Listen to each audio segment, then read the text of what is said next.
Agent on the yeah.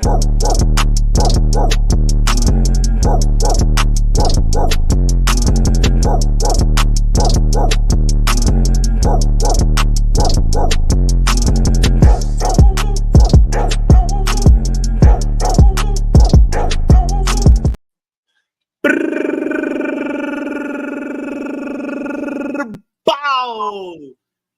What is good, ladies and gentlemen? Welcome to the one and only Goal Line Goons live on Big Guy Fantasy Sports Network. Yo, Taco, how you feeling? Yo, I'm RumboyzRobbie. Really quick. Let me do that proper. Hold on, rewind. I'm RumboyzRobbie. This is my co-host, TDS Taco. Bow! I'm feeling good, feeling great. Feeling good. How are you, Rob? Feeling good, feeling great. Feeling good, feeling great. How are you? Yo, I'm ready to get to the money. Listen, I have been promoting like one of my own personal like side things like that y'all been seeing me shout out. Y'all been seeing like bag season in all caps. Y'all been seeing hashtag bag season. Bag season is forever. Bag season is infinite. But for a lot of like the fantasy football community, we are so close to bag season. So I purposely named tonight's episode One Championship at a Time. One championship at a time, ladies and gentlemen. This is the Goal Line Goons. We are here to help you win one championship, one goal at a time. Whether you're in multiple leagues, you're in one league, Jenkins and Accounting, I'm talking to you. The guy in their home league that didn't think that they were going to make it, that is on the precipice of touching that coveted home league pot. I'm talking to you, baby. Yo, Taco, let's get into tonight's show. You already know how we got to do this, though, man. I know that this is a Rumboyz production because technically I am producing and directing. I feel like we gotta crack this one off Rumboy style, right? Hey.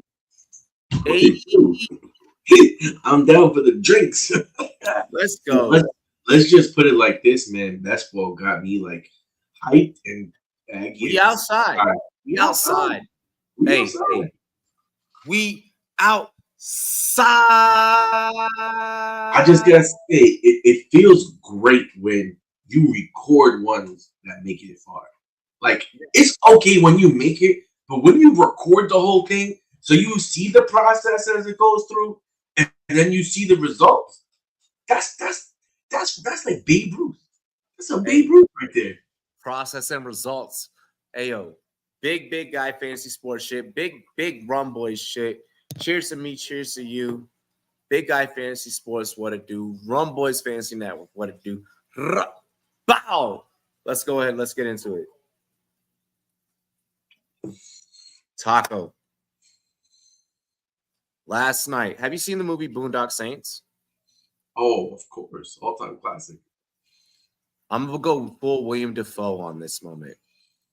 Last night, there was a firefight.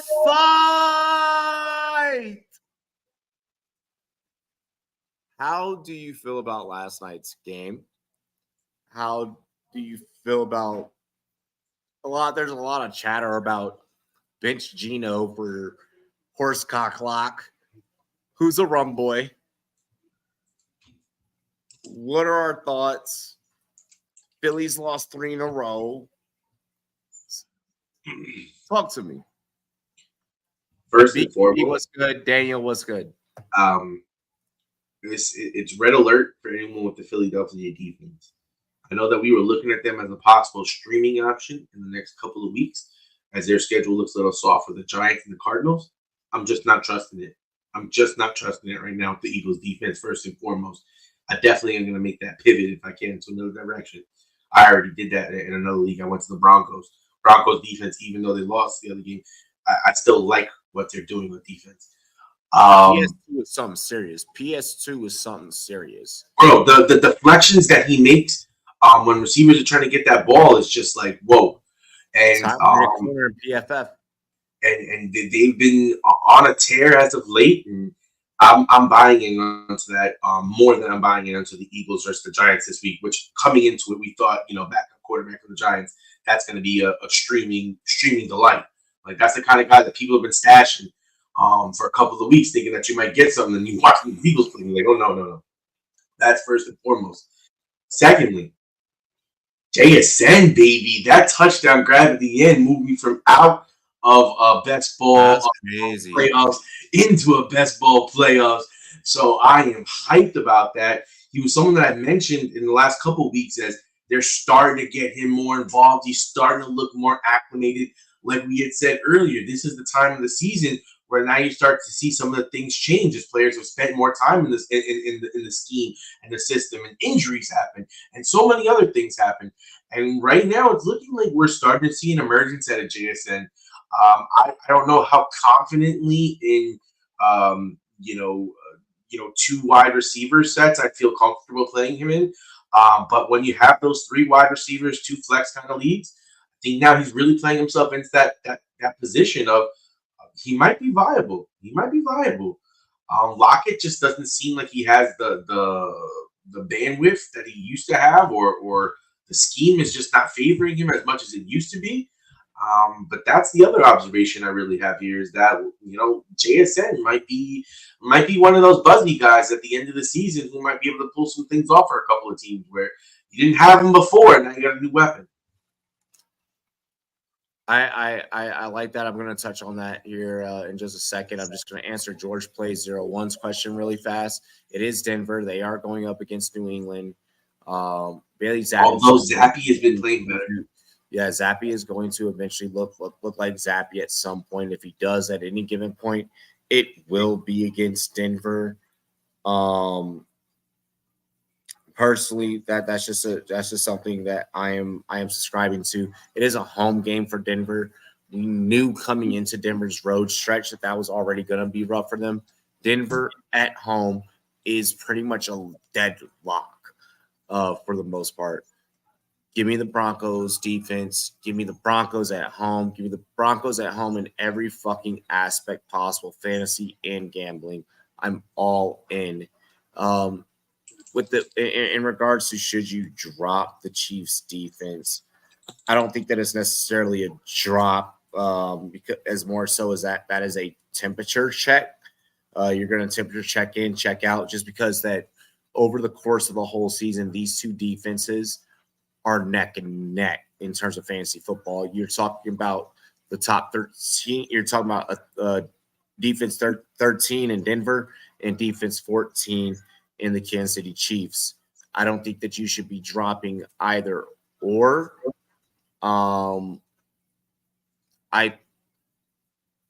If you're dropping, if you're not trying to roster, I don't think there's any reason why you would drop 2 or why you would roster 2 defenses. The Chiefs have the Raiders. The Raiders are not going to do what they did against the Chargers against the Chiefs. But also at the same time, Denver is going to show up and show out against New England. I wholeheartedly believe both of those takes, both of those theories. You're in a sticky situation because you probably don't want someone else to grab the other. But defense is such a low volatility position that even if you leave Denver out there, probably the competition at this point in the game doesn't go out and grab them because they're probably going to lay to their loyals from a psychology standpoint. So, I mean, if you're against thick competition and you worry, pull 2, roster 2. If the competition's if the competition's not that serious and they've been neglecting it, then you can count on them to probably continue to neglect it. And I'll say this. Another team that I find sneaky, and I'm going to give you multiple reasons why they could actually be pretty relevant this week, is the Indianapolis Colts defense. One, they're going to be facing Atlanta, who's switching back to Heineke, and let's face it, these quarterbacks haven't done much. Like Heineke didn't look great when he took over the job. In standard But defensive Heineke still scoring, wasn't bad, and at least you know that Heineke could get the job done. but also in standard We're not scoring there yet. defensive We're not leagues, there yet, so we in don't need to standard go scoring anywhere. defensive leagues, Indianapolis Colts had 26, 16, 11, 18, 7, 14. They have been hot. They just played The Pittsburgh. Colts are a great defense. The Colts are a fucking great defense. Yeah, they're playing Atlanta this weekend, and with that backup quarterback, I know what you're saying about Heineke showing you can do it, but with the Colts defense playing the way it's been playing, I think that's another sneaky defensive play that if you have available, might be interesting. And they have the Raiders next week as well. Hold on. If you have the other two options between Chiefs and Denver, you're probably rocking with those two, just because of also at the point of the season is where teams like to try and show up unexpectedly and I wouldn't play Denver over them. No, -2 last game, 14-5, 16, 8, 9, 17. They are getting New England. New England didn't look that terrible versus the Kansas City defense, which is pretty good. Colts' top three defense. Yeah. Heading into the playoffs, you're probably not going to be able to get them. I mean, right now they are 46% rostered. 44% owned, 34. I had them in a league that, well, I was in the playoff hunt for, but my whole team decided to just, we know how that goes. Yeah. I think it's an interesting one. If it's available, I think that's probably my top grab. If it's available, it's got to be available. But to George's question, I don't think that they're available because I'm pretty sure he would have brought that up. I agree. Denver would be the one that I take over the Colts, but if they're there, that's where. Yeah, I don't think that if they were available, I'm pretty sure if George saw a top three defense there, he would have. Now, just to refresh my memory, the Chiefs were missing a cornerback, right? A what? A cornerback, one of the DBs. Chiefs are banged up in a lot of different places. The thing with the Chiefs, if their guys are back, it's a little different too. The Chiefs always come in, they show up and they show out defensively. They are banged up. The opportunities that a Patrick Surtain creates for you defensively just makes it to where Denver, to me, against New England is just so. I want every piece of that. I want every. Denver might be even to the point to where like I might even play Denver in DFS this week. I'm seeing here a little snowflake. Is it supposed to be snowy over there? Is there a weather chance in this game as well? I mean it was 65 today, 59 tomorrow, 58. We dropped to the 50s. Sunday, we're going to probably get snow. Jesus Christ. Holy shit. 50 snow. Bro, but then guess what? Then it's going to be 50. So Colorado is like that. So like everyone that thinks that like it just snows in Colorado, you're dumb as shit. Well, we don't know the area. Always sees the movies, you know? Yeah, everyone watches South Park and they're like, that's what Colorado's like. And I'm like, y'all are fucking idiots. That's a cartoon. Casa Bonita. That's a real thing. It's not. It's literally. Did they buy it?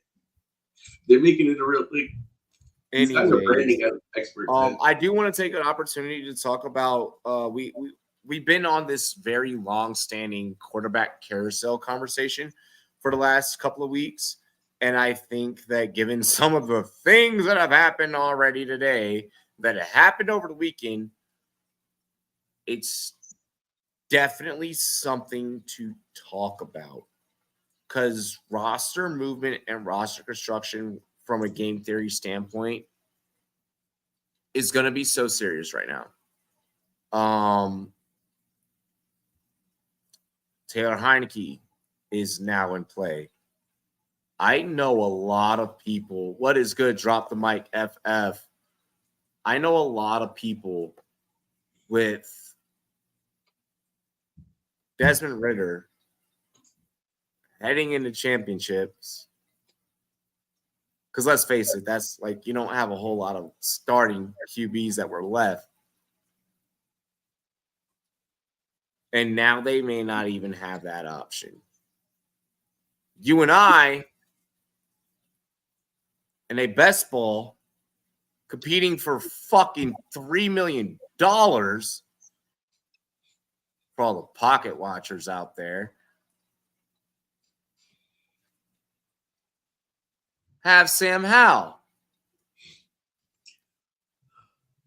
who just got fucking benched. Ay, Dios mío. Ay, Dios mío. It's sounding like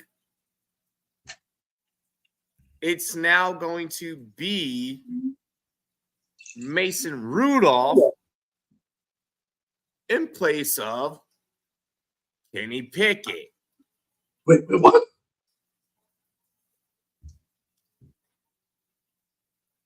What the fuck? What? What do we have going on? Mike, I absolutely agree with this. So how do we want to work our way through this? Do we want to go Hal, Heineke? Do we want to go from the Washington to the former Washington and then into Pitt? You're about to start tilting, so I feel like I should just leave this because you're about to fucking shit yourself. Do you have your pamper on? No, I don't. Oh my gosh, someone clip this, please. Everything that we just said there. Look, I think that Hal retains his starting job. There was no reason to bench Hal. I love that Jonathan Allen came out today. Granted, Jonathan Allen on the defensive side of the ball said, okay, maybe homie, you just went through some rookie growing pains throughout the last couple weeks. Hal was still a top 10 QB. I don't give a fuck. Rookie growing pains, still a top 10 QB. There is no reason. Absolutely. Mike, I was going to get to that part when I get to that part of my take. There is no reason that they should have benched Hal during that game. This is a classic Marvin Lewis, Lovie Smith. Mike and I talk about this on Monday Night Football over on the Rumboyz channel on YouTube and on Twitch, which you guys can check out. We talked about this last night. This is a classic coach trying to sabotage the organization and the system type of thing. Ron Rivera absolutely is a dumbass. To Leaf's comment there. You shouldn't be fucking with the rookie quarterback's confidence or his stride or his pace. Win or lose that game, motherfucker, we were going to lose anyways. Let that man learn his lesson by living and dying on his sword like he's done all fucking season for those men and even for your little stupid ass. Versus the latter of benching him and being like, wait, like, maybe am I not fit? Or like, there was no need for it. And I doubt that was something that the organization wanted to see, especially after seeing that young man take sack after sack after sack after sack throughout the duration of the season. Growing pains are definitely a part of the process. To me, the benching of Sam Howell showed more weaknesses in Ron Rivera. We already announced before that game that we were going to release him at the end of the season. He was going to be relieved of his coaching duties. Pack your bags, pack a box, get the fuck out of the building duties. You can keep your whistle.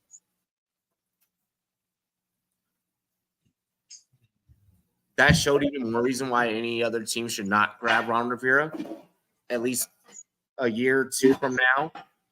Let the man be removed from the game, get some rest, chill, relax. It's been a stressful couple of years, especially having to deal with Dan Schneider.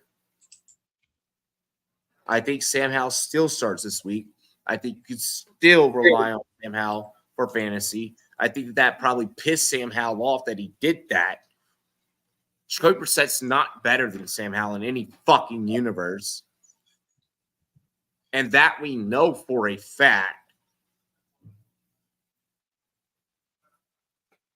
You switch the quarterback after halftime. And that defense had no film on that quarterback in that system. That's the only thing that you get credit for. That's the only thing you get credence for. You did not help close the spread. That wasn't you. EB was still calling the same plays regardless. It was still gonna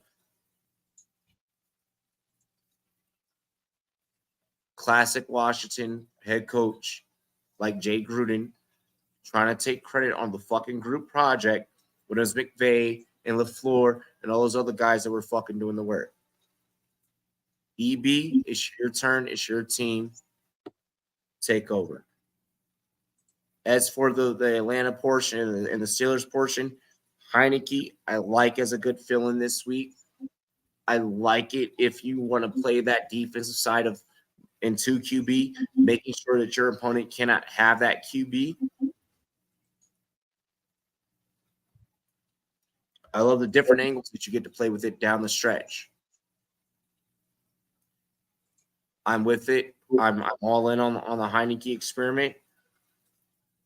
I don't like. I'm praying that it is going to be announced later in the week that Kenny Pickett is back, because I don't like Mason Rudolph at quarterback. I feel like that if you were going to put Mason Rudolph in, then you still just fucking play Mitch, because you're going to get the same results. Yes, absolutely. Ron Rivera to the Sharks. I'm pushing you off the plane, feeding to the Sharks. Arthur Smith, absolute bumbo clap. Taco. I mean, I think that I'm hoping that Kenny Pickett is able to play. I know there's an outside chance. Tomlin is saying, he's not ruling him out, basically. He had a really good day of rehab recently. His availability is not out of the question. And all I'm praying for is, the Pittsburgh Steelers at 7-7 in a must-win game versus the Cincinnati Bengals say, Kenny Pickett, you come out here and help us out. That is what I'm praying for. I am full tilt there. I'm still holding out that hope. Something deep down in me says that maybe it's going to happen, but we're going to have to see. I think Sam Howell, you definitely are more tuned to what's going on in Washington. And I was asking you to ask you questions about this earlier. So, I'm riding on the Sam Howell train. I'm a little nervous in season long, but at the end of the day, he's the horse that got me there. So it's going to be very hard for me to just randomly find a guy that's going to be more confidently played. And that's what's fucked up about it is we all, whether you're a fan of the team or not, we all as viewers of football know what Sam Howell has done for that team and that organization, and done for football, and has done for our fantasy teams, and done for even gambling, whatever we know. I'm sorry, but like when I can correlate the amount of money that I've won off of a fucking quarterback, and that quarterback is also putting up positive ROI on their own, and then you randomly choose it. The kid didn't. The Ron Rivera benching thing is like you act like as if the kid fell off a fucking cliff, and that never happened.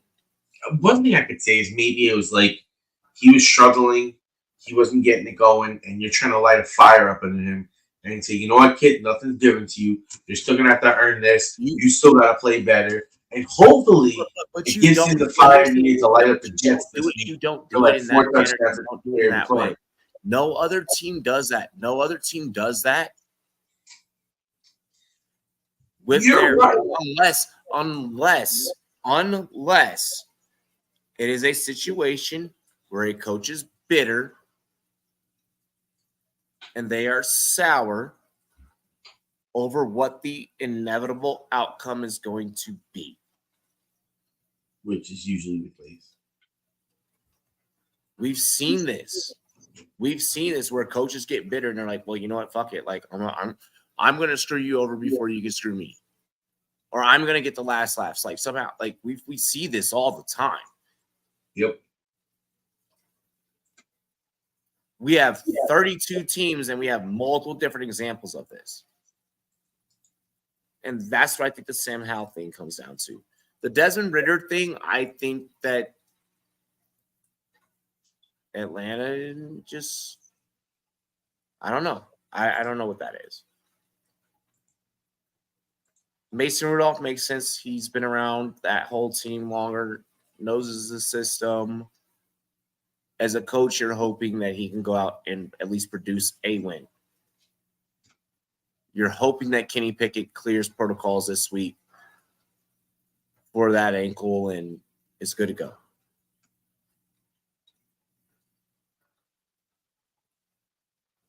Yeah. If I were to rank the volatility of these situations, I think that there is not much volatility in the Washington situation. I think that Sam Howell starts this week. Hopefully, he light it up as well. I would maybe then roll with a Mason Rudolph in a 2 QB format. All these situations I'm talking about 2 QB, but Sam Howell's a single QB format type player at this point in the season. Sam Howell starts. I would then go Mason Rudolph. Then I would go Heineke. But I could easily see Heineke outperforming Rudolph because whether it was Carolina, Washington, and now Atlanta,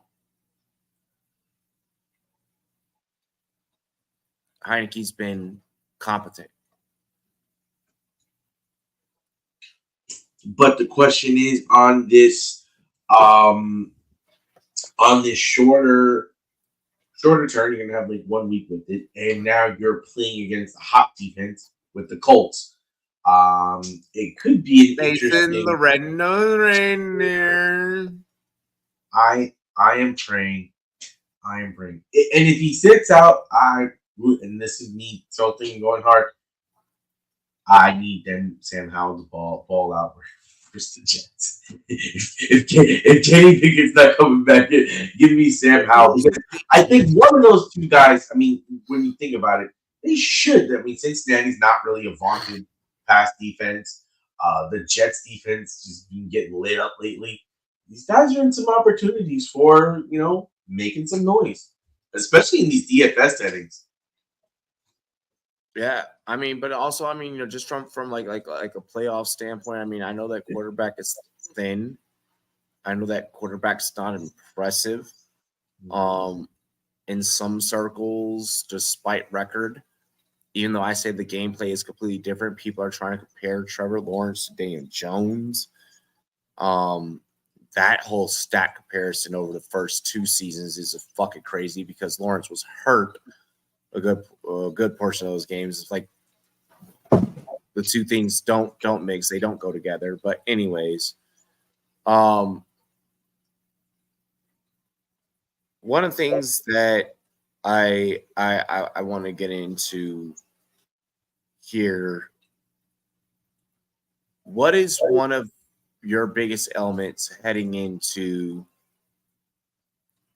championship grind mode? Like when you look at your rosters that are fighting for a championship, no roster that's getting ready to fight for a Super Bowl right now is perfect. Mm-hmm. At this point, you know how like when we do UFC analysis or even NFL analysis, we're like, no person at this point in the season is 100% healthy. Mm-hmm. No analyst right now is like, after everything we've been through over the course of now leading up to 16 weeks, none of us so much has changed from then to now. I mean, just even think of last week. You had Tyreek Hill, Nico Collins, Keenan Allen, Chris Olave. Like, how many of these guys were out? And then you had guys like Bijan Robinson. Hold on. I just want to take this because he said, as soon as he said Super Bowl week for me, pick 1 running back, 2 wide receivers, 2 flex, full PPR. Super Bowl week for me: Bijan, Eckler, Singletary, Mixon, Cup, Ayuk, Higgins, Flowers. Okay, so 1 running back.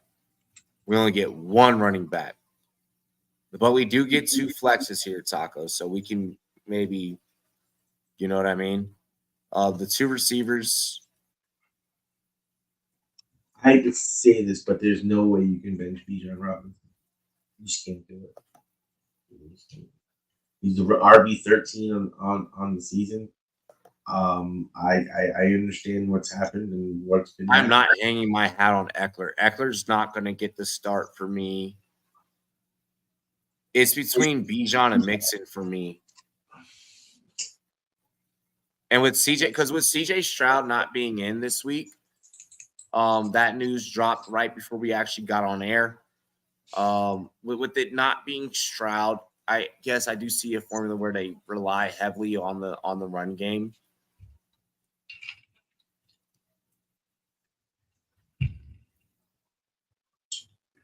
I don't know. I feel very iffy. Just about the whole situation with Houston right now. Oh, they're playing Cleveland. Like Case Keenum doesn't make me happy right now. I'm not thrilled to start Case Keenum. So if I'm not thrilled to start Case Keenum, am I that thrilled about Singletary?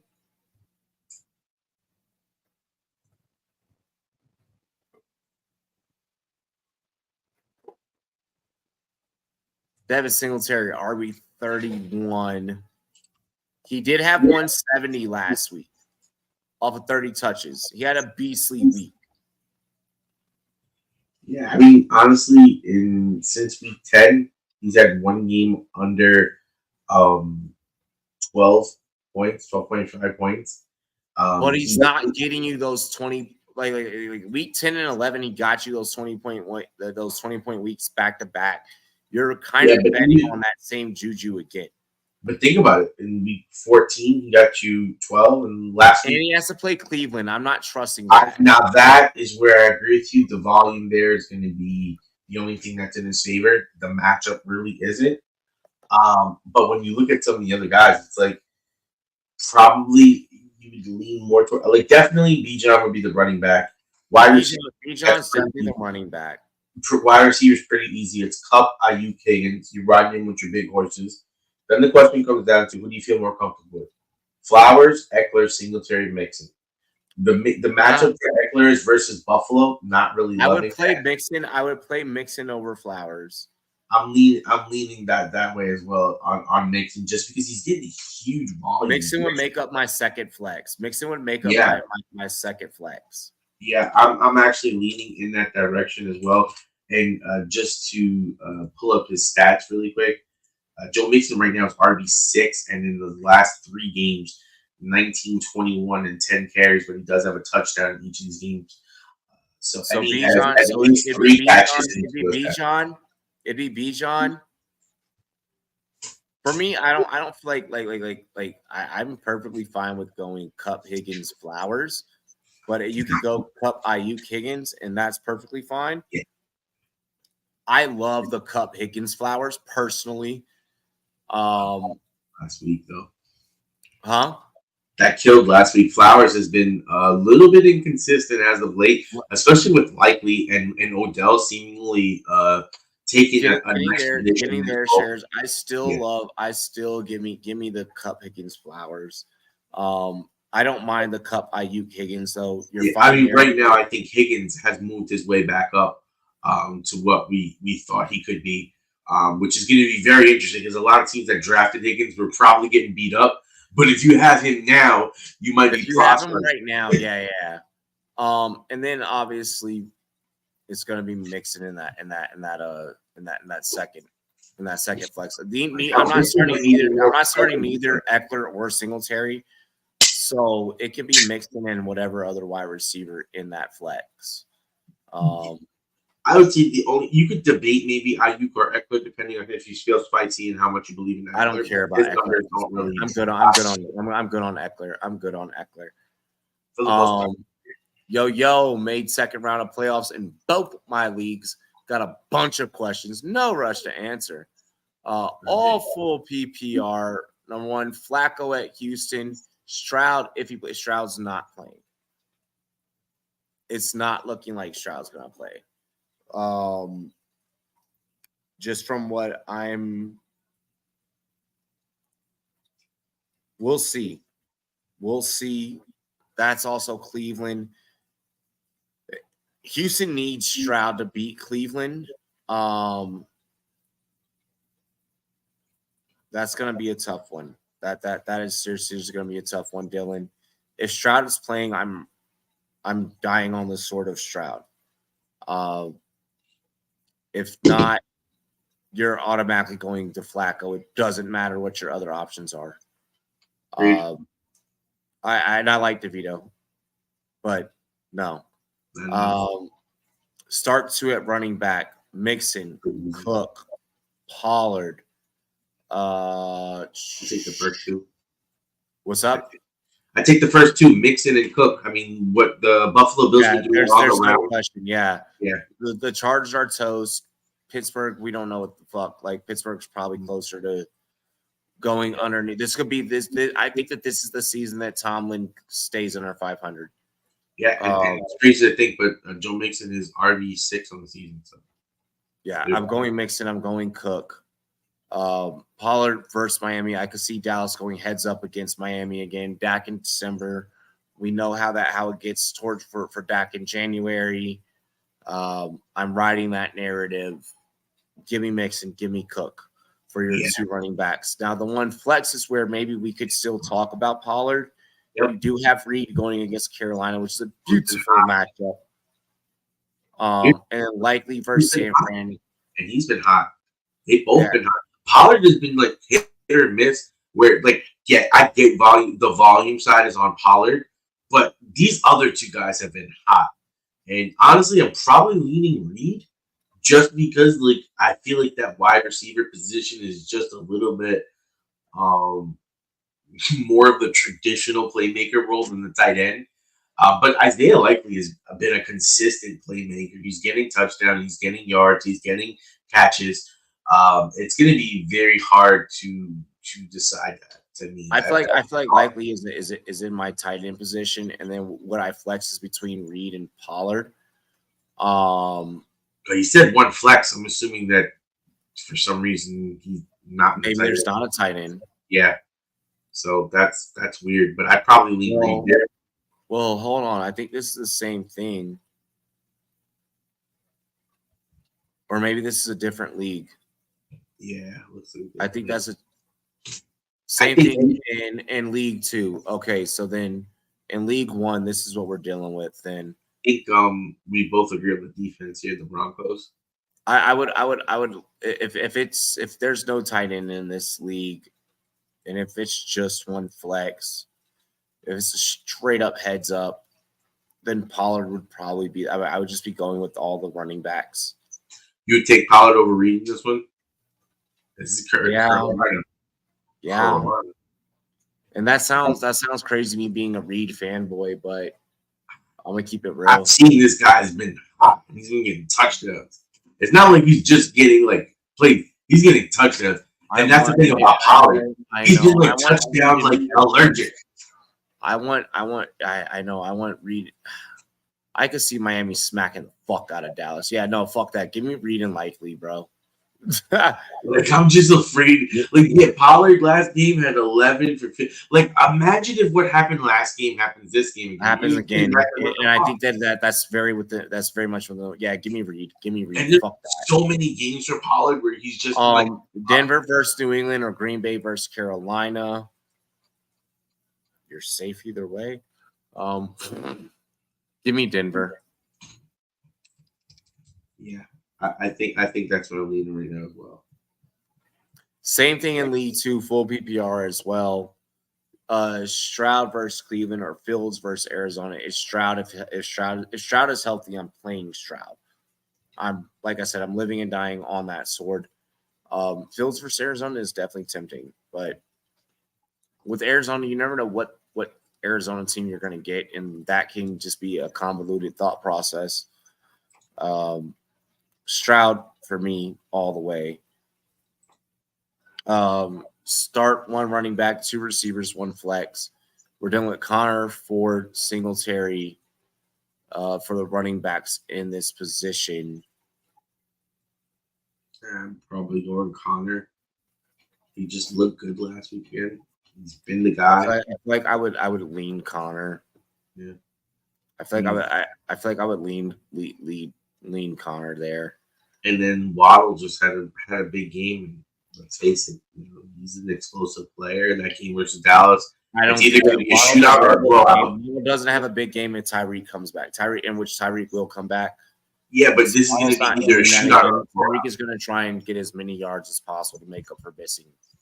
I mean, I still see Waddle having a fairly decent game regardless. Like, Tyreek is going to get – like, it's actually better for him if Tyreek plays because Tyreek's going to get the main coverage, which could give him the opportunity for another big game. Yeah, for me, I'm temperamental on Waddle. Reed again is somehow ending up in this lineup for me. Oh, one tight end, one defense. The tight end for me is Cole Kmet all fucking day, all fucking day.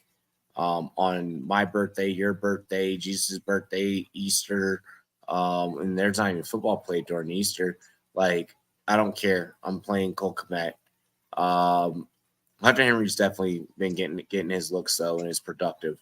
And in the last two games, 3 catches for 40 yards and 2 touchdowns, and the last team 7 catches for 66 yards and a touchdown. Seems like we have a narrative forming that the new quarterback likes his tight end, and that is a change. That's something we have to look at. I mean, but Hunter Henry's been a great tight end throughout. No, I know that, but when you look at the way Mac Jones is using him versus the way Zappy's using him, and the trend line, it could be more of a situation where, hey, guess what? Zappy's better at finding him in these situations and is able to get him the ball, and Mac Jones just wasn't, and that's what we're seeing: 3 touchdowns in 2 games. Mac Jones was never good at football, so I mean, there's that too, and Hunter Henry is. So now he's like finally a quarterback. Bro, you are solid with either one of these defenses. I could easily see the Bills putting up more points than the Broncos just because, like, it's the Chargers, it's Easton Stick, it's a bunch of fucking grade 2 receivers. And they're good. Yeah, go Bills. Like, go Bills there. And like I said, I'm going Ayuk and Reed. I would probably let me just see one thing about Ayuk, because Ayuk, like, I know that he also has Kraft against Carolina at tight end, which I love. Kraft has been solid. I'm not gonna lie. I would roll Kmet. Arizona sucks. Man. Y'all think T-Law is droppable now? Injuries stacking up on him. His receivers are getting hurt. With Zay messing up his hammy, he'd have Ridley and Ingram. Flacco, Baker is available on waivers. Man, I hate to say this, but I dropped Ty-Law like 7 weeks ago, and I didn't regret it. Last week, what's shocking. Well, single QB, he was definitely droppable. Yeah, definitely. Baker was on freaking fire last week. I think he had like 3 touchdowns or something like that. Tingley also has Fields. Oh, well, I played Fields there. I mean, it's tough, but again, his rushing upside is just. Just too much. If you were keeping T-Law for Tampa loves. So y'all know, like, the whole, like, pay the public principle in gambling, and like you guys like understand like that whole principle, right? This is one of those situations where that game theory applies. The public's gonna be high on the Jaguars.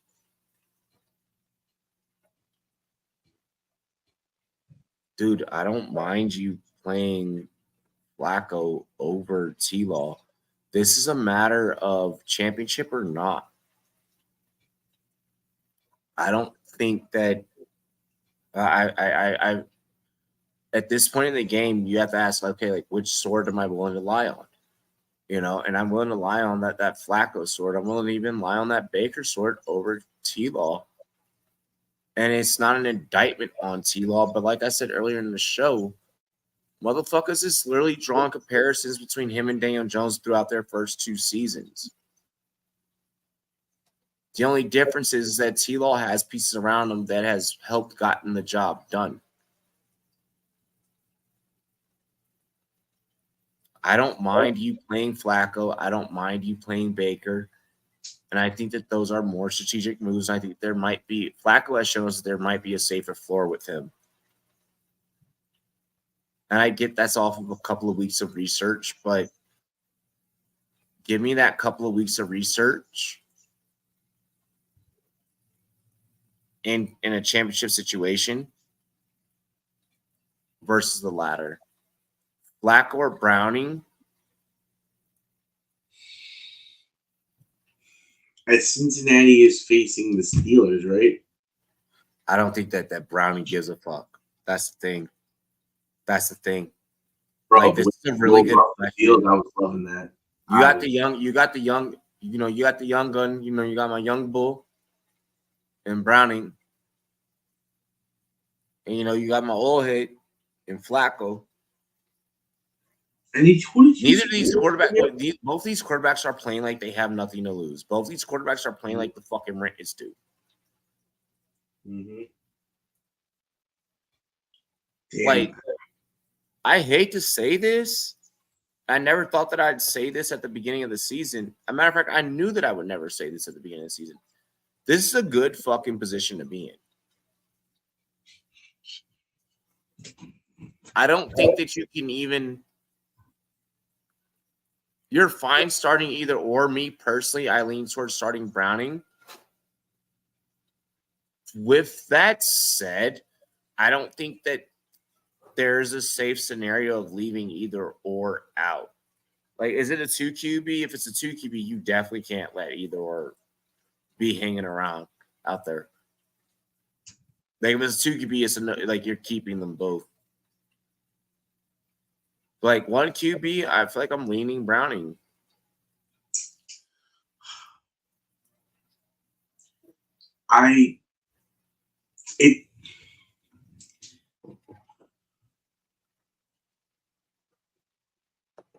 Fuck it. I think I'm gonna go Flacco. I'm off it's off waivers. So okay, so it's another T-Law situation. Yeah. Bro, you can drop T-Law for either one of the bros. Yeah. Now it's don't give a fuck season. You lose, you're out. You can't be fucking around. If you don't want to play T-Law, you gotta drop T-Law. Adam, Hal's gonna be back. Don't even worry about that. That's Rivera being a little bitch, bro. Would you start Howell over Flacco or Browning? Yeah. Because that also plays into your narrative of lighting a fire underneath his ass too. So yeah. Just kind of like the I hate to say it, but the narrative seems to fit. Yeah. Like, but if we talk about the grouping of those three, I feel confident starting any one of them. So I know that for the most part, I'm in a positive position. With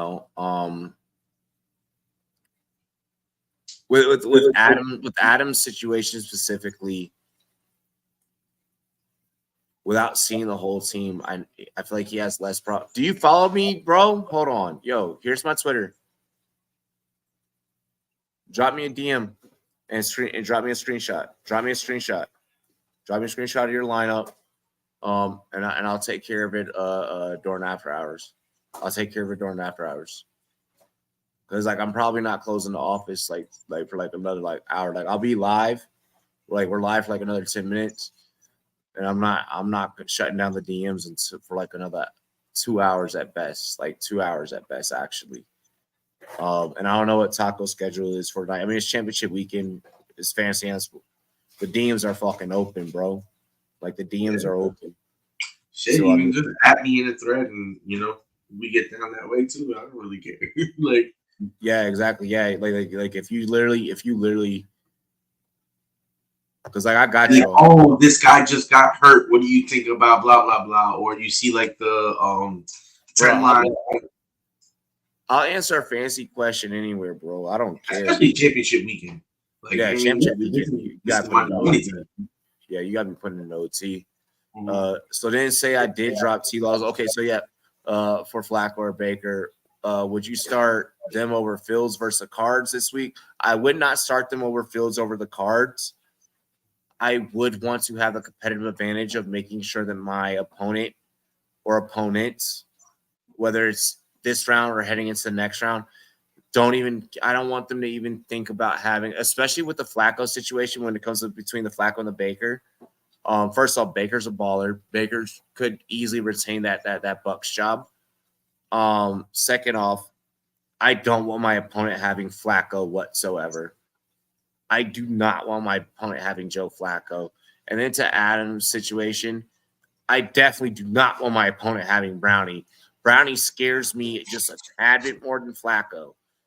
I do not want my opponent having Brownie. And then Adam also says, I also have Keenan and Chase probably out. It's going downhill. Then I definitely don't want my opponent having Brownie. If my receivers are out and I'm about to just start whoever the fuck, then nah. Yo, Matt, who's a Rumboyz premium member. Yes, we are also streaming on Rumboyz. Give us a like and a subscribe over there as well. Your boy 1C prepping for this week, baby. Give me Hey, Tyreek back, please. From what I know, this is from what I hate saying for like what I know, because like I know there's people that do the same things that we do that don't know the things that I know. So like I hate saying it because then they're like, well, what do you know? And I'm like, do you know this person? Like I'm like, they'll DM me. I'm like, do you know this person? I'm like, oh, and I'm like, yeah. Like, well, why'd you get that motherfucker? I'm ill. I'm ill. And also I just be DMing people. I'm gonna be honest. Like, hey, yo, we're at the end of the season. I'll go ahead and reveal my secret. Robbie just be diving in people's inbox. Robbie just be diving in people's DMs. Agents, publicists. I don't give a fuck. Like, I will find you. I will find you. And I have no problems messaging you. So, with that being said, from what I know, and Hill's not trying to make it like a big surprise, Tyreek will be back for you. oh please. And then right when I say that, Adam says, I hope Tyreek is out. Fuck. Damn. See, that's the crazy thing about Taco. Hey, analyst life. Bro, you know what's crazy is like Everyone. I had him in best ball last week on a lineup that had Keenan Allen and all these other guys, and I'm like, I lost that whole team. Now I'm like, I hope he's out for a while. Like, you know what I mean? Like, this is absolutely ridiculous. Absolutely ridiculous. George. I don't know. Playing against Drop the Mic this week. I hope you beat the dog shit out of Drop the Mic this week. Please whoop that man's ass. Please. Smacking an ass. Could also use Jacobs back. I don't have any news on that situation whatsoever. Actually, I'm really cool with Zamir White.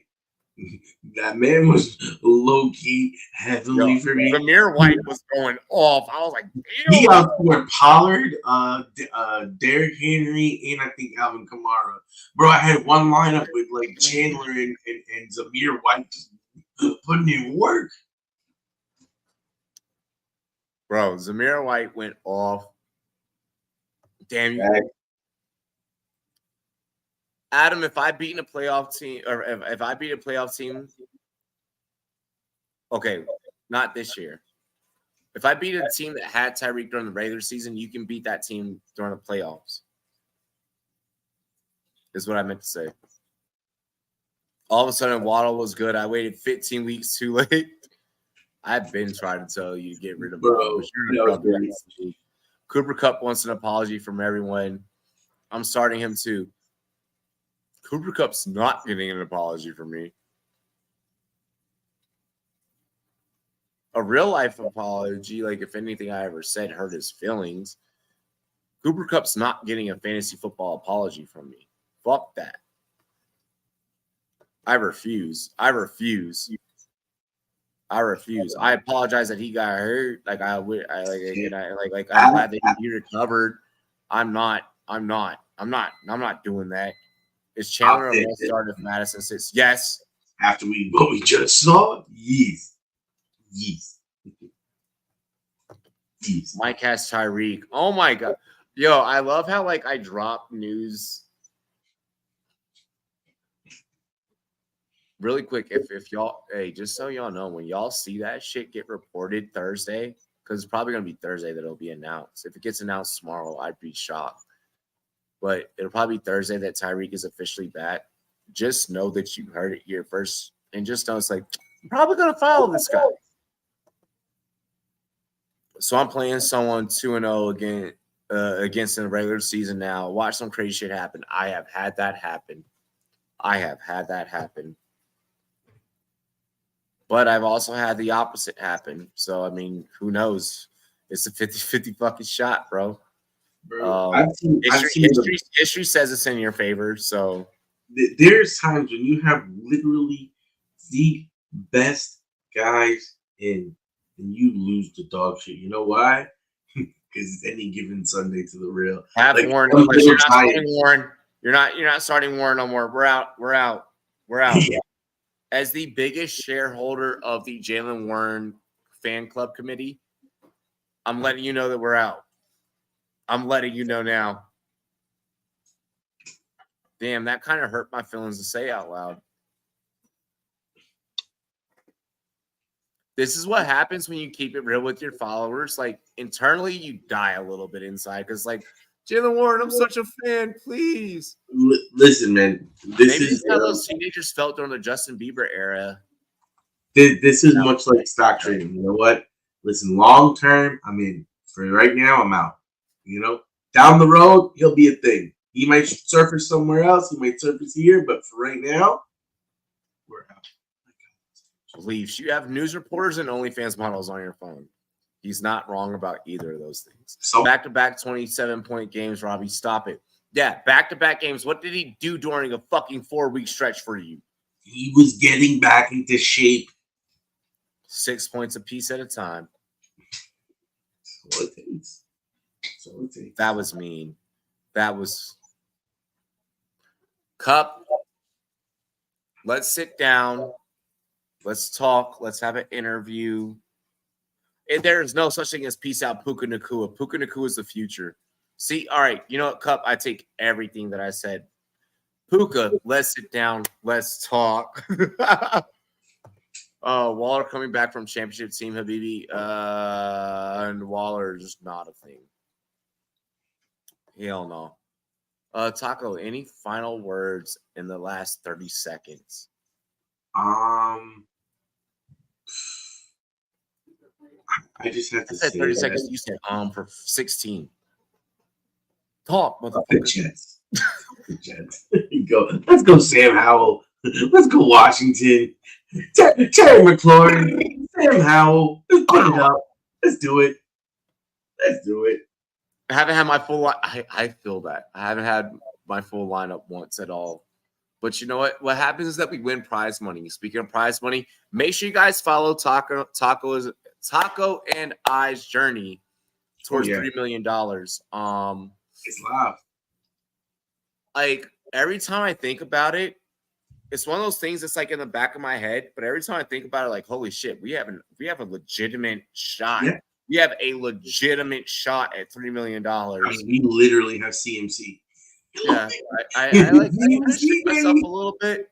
And can I just say, we're one of those stupid fools that have T. Higgins still alive. With T. Higgins. This one's for all the social media best ball bros, baby. Let's go. Low key, I I don't even know, bro. Like, and I just want to say, we did that team live. Mark Andrews back week 17 is something I didn't know. I will be reporting on that. Let me keep you posted on that, Matt. That's why you have Rumboyz Premium. Just win, baby. Money comes back to the channel, baby. Money always comes back to the channel. You already know. Hey, we're gonna end it with this comment. I'm coming in. Dilly, cheers to me, cheers to you. Big Guy Fantasy Sports, Rumboyz Fantasy Network. What it do? Follow us on Twitch, follow us on YouTube.